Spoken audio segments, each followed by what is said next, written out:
Aujourd'hui, j'aimerais parler d'une technique que j'enseigne à mes élèves qui permet de stimuler la créativité.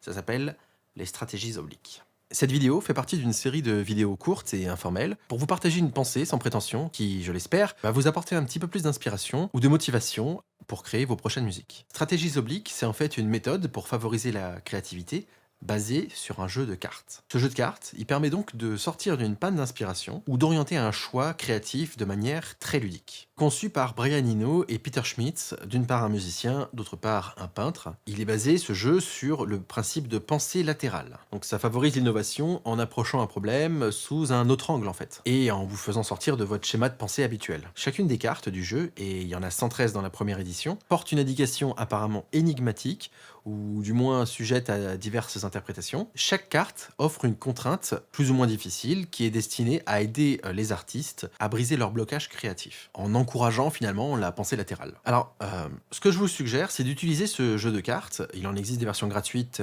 en version application sur l'App Store ou le Play Store. Et ce que je vous propose, c'est que pendant que vous bossez sur une idée créative, sur une musique en particulier, attendez le moment où vous commencez à freiner, où votre créativité commence à être un peu moins prolifique, et tirez une carte. Lisez-la et rebondissez sur ce qu'elle vous propose. Moi, ce que je fais, c'est que j'évite de tirer plusieurs cartes pour justement me concentrer sur une carte et essayer de me forcer à explorer ce que suggère la carte en fait. Je peux vous donner quelques exemples de cartes pour vous donner un aperçu de ce que ça peut suggérer. Utilisez une vieille idée, énoncez le problème avec des mots aussi clairement que possible, un seul élément de chaque sorte. Que ferait votre ami le plus proche? Quoi augmenter? Que réduire? Y a-t-il des rubriques? Pensez aux transitions. Essayez de faire semblant. Honore ton erreur comme une intention cachée. Demandez à votre corps. Travaillez à une vitesse différente. Voilà des exemples de cartes qu'on peut retrouver et qui, à l'occasion d'une panne d'inspiration, pourraient relancer la machine. C'est un jeu que je trouve intéressant et qui a marché, mine de rien, de temps en temps, quand je suis bloqué. Effectivement, ça me suggère des pistes. C'est plutôt intéressant. Voilà donc ma pensée du jour et ce que je vous suggère d'essayer.